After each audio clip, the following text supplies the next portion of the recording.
Good morning, children. It's Papa Bear. Mike Smithgal, my crazy, insane friend from, Mexico now, because he's crazy and insane, posted a video of a dude licking a lollipop. This guy's a character. I mean, he's got a hat on, he's got a shirt on, but it's open, so you see his man boobs. And yeah, I'm rocking the man boobs myself. Proud of that. And I don't know the backstory, but he's got a giant friggin' lollipop, like you used to get at state fairs and stuff. And he's singing a song about like how he's gonna make love to a woman and licking the big lollipop suggestively. So Mike, being the wise ass he is, in a good way, in a funny way, said, "Hey, Greg, you're like setting the trend with the shirtless video." Now, having said that, I honestly have been shirtless because it's been hot as balls here in Thailand, and it was the same temperature and the same humidity, honestly, that was in Jacksonville. And during the summer months growing up in Jersey, I remember I was a camp counselor as a kid, and we used to take the kids to the pool, and I was like, man, it was a hot one today. I was sweating my balls off outside. It was 101 degrees in Jersey in the summer, so it hasn't gotten that hot here since I've been here. But 90s and even high 80s, pretty late at night. So that's why I haven't been wearing, layers. However, it is October the 13th today.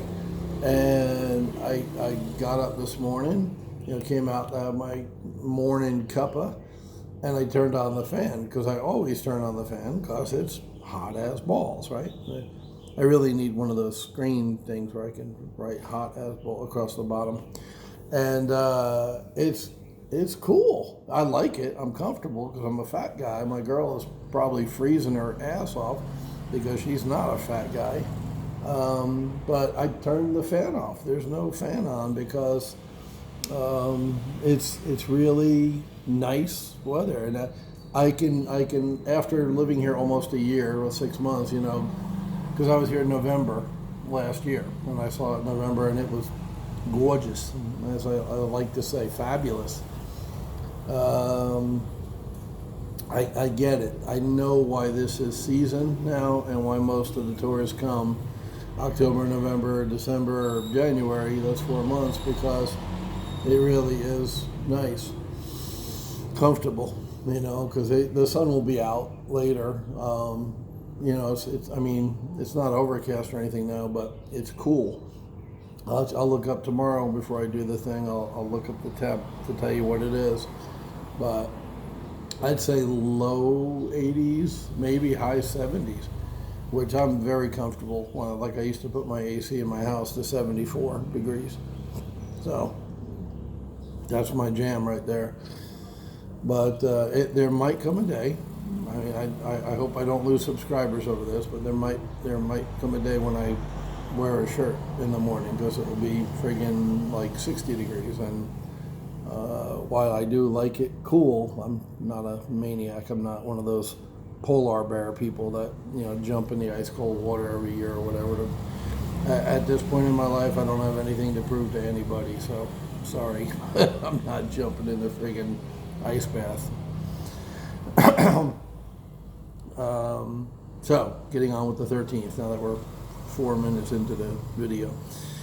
A quick decision usually denotes an alert mind. No wonder I don't make quick decisions anymore. My mind's not alert. Successful people are decisive. They don't agonize over decisions and thereby miss out on a great opportunity. They gather the relevant information, discuss alternatives with advisors whose opinions they respect, and then make a decision and get on with it. Indecision creates the worst kind of paralysis, and left unattended can permanently damage you and your organization. If you have trouble making decisions, remember there are a few decisions that are irreversible. If you later discover that you were wrong, correct your course and move on. Hey, frigging men. YouTube asks me every time I upload one of these, is it safe for children? So I didn't go full on F word there. I just did friggin'. Yeah, I mean, that. I think a lot of people see themselves as gunslingers, i.e., shoot from the hip. And when you're young, especially, that's how you tend to make every decision in your life, hence the high divorce rate, right? I mean, well, over 50% of people who get married get divorced. And I think a lot of that has to do with exactly that. So, I would say proceed by all means, paralysis by analysis is a real thing. It affects a lot of investors who don't become investors or start way late because of paralysis by analysis. They want everything to be perfect. They want the numbers all to be overwhelmingly in favor of the decision. And that's not always going to happen. In fact, it's rarely going to happen. So yes, take action by all means. I've been advising that, cheerleading for that, rah rah sis boom bah. But I would say, don't skip over the part where he said, talk to trusted advisors. And like we talked about yesterday, I'm a very inside myself person where I learned in school that the guys they were paying, $15,000 a year to teach me weren't necessarily smarter than me.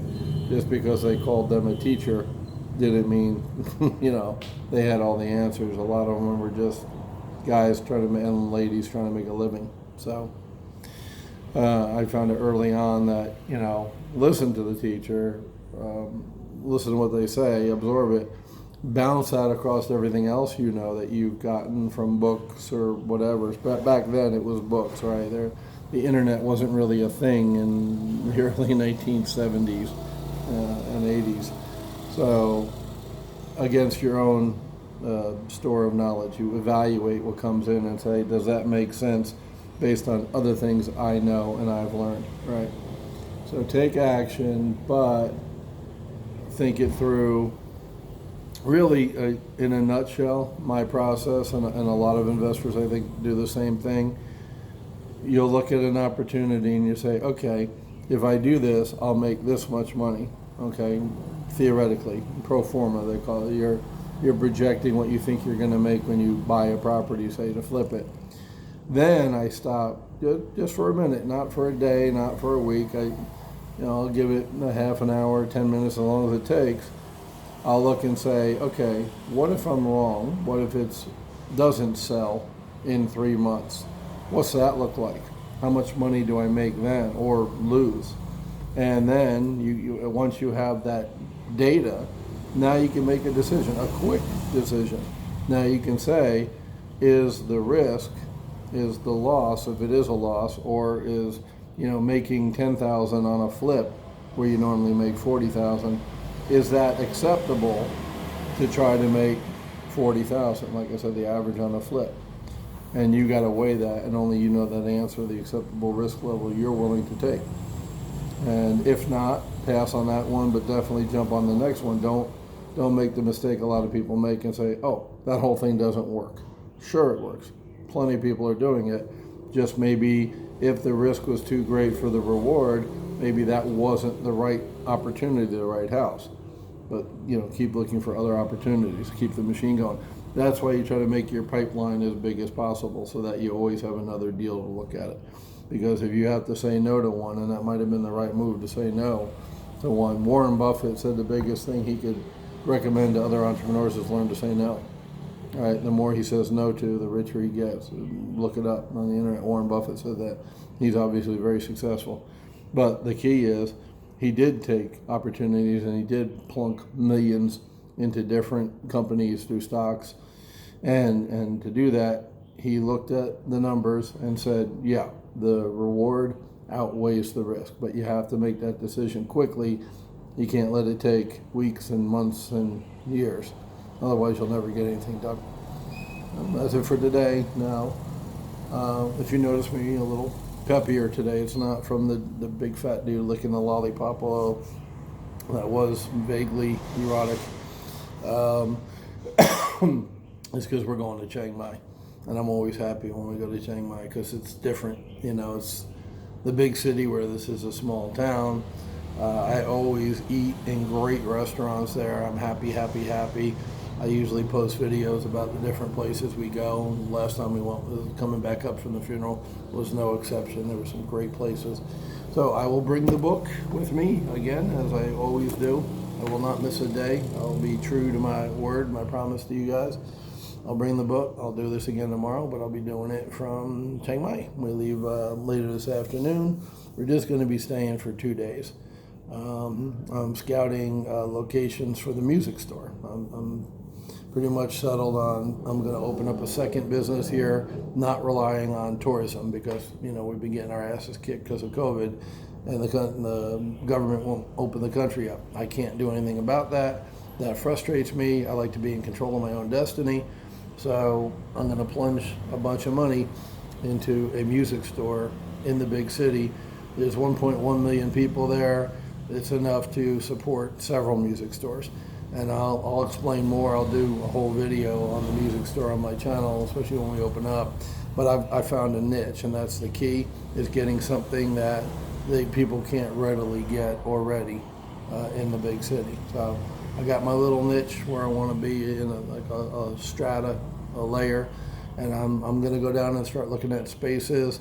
We're going down at the end of the month for the Lantern Festival, where you light the big 2-foot lantern and send it up in the sky. Loy Krathong, it's called.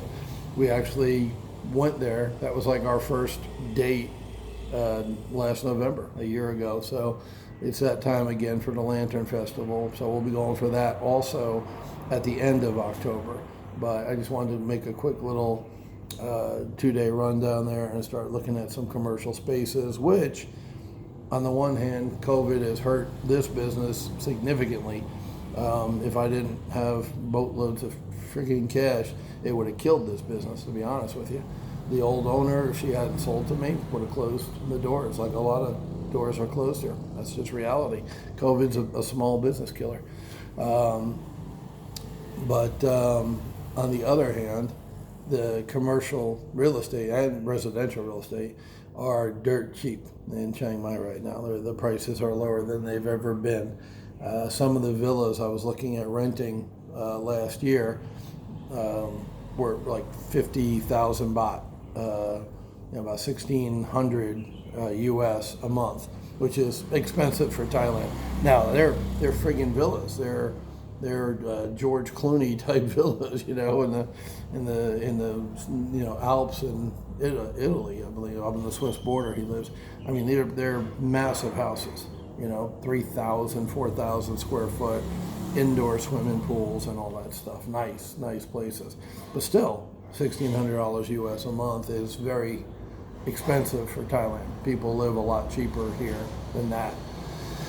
But the point being, those villas are now down to around 30 to 35,000 a month, much more reasonable, 1,000, 1,200, 1,400 a month, which that's more like what you're used to paying in the States. People who rent in the States pay on average 900 to 1,200 a month for a decent place, not a villa. That's the Thailand thing coming in, but for a decent place where you're comfortable living, you're not going to get broken into every day. Your car's not going to get broken into every day, because there's places to live for $500-600 a month, but even the people who live in those places don't want to live there. That's all they can afford. That's the bottom line. So if you step up, pay $900, $1,200 a month, you usually get a pretty nice place. You can rent a house pretty easily in Jacksonville for $1,200 a month, right? And that's 36,000 baht a month. So here you get the friggin' deluxe villa with modern appointments and floor to ceiling glass and all that. I mean, a villa over here is another name for like a McMansion. It's not 8,000 square feet, but 3,000 square foot is pretty good size. So anyway, that's the good news, is those places are cheap now. They've come down about 20,000 baht, which is about $600-700 a month in rent, which is huge. Almost half down from what they were, and they're readily available. There's a ton of them. You have your pick now, and the commercial space. I've negotiated here to get the rent down from 50,000 a month to 40. 40 is still high for COVID, so we're actually going to hit the landlord up again, especially after September, which was a disastrous month. We had days that we didn't make anything at all, zero customers in September. It was a dog day month. So we're going to ask for another. I mean, some people are getting rent abatement here, not paying anything. So I know that's not going to happen, but we're going to say, hey, bro, supposed to open the country up in July. They didn't do it. We're here. We're not going anywhere, but, help a brother out. So with that climate, I should be able to get a commercial space in Chiang Mai pretty damn cheap, less than what I'm paying up here in Pai. And the good news is, because it's going to be a music store, not based on tourists, it doesn't have to be inside the moat, inside the four walls, which is more expensive. Obviously, that's prime real estate. For you Jacksonville folks, think St. Augustine, King Street. That's prime real estate. Basically what they would call a walking street here, where tourists park and then they walk up and down King Street, right? And 1 or 2 blocks to the left and right, but mainly King Street. So if you're a shop owner, retail, the most expensive place to have a store is King Street in St. Aug, because that's where all the people walk. That's where your foot traffic is. Well, music store, I don't need foot traffic. I need car traffic like this and parking, right? So it's a completely different deal.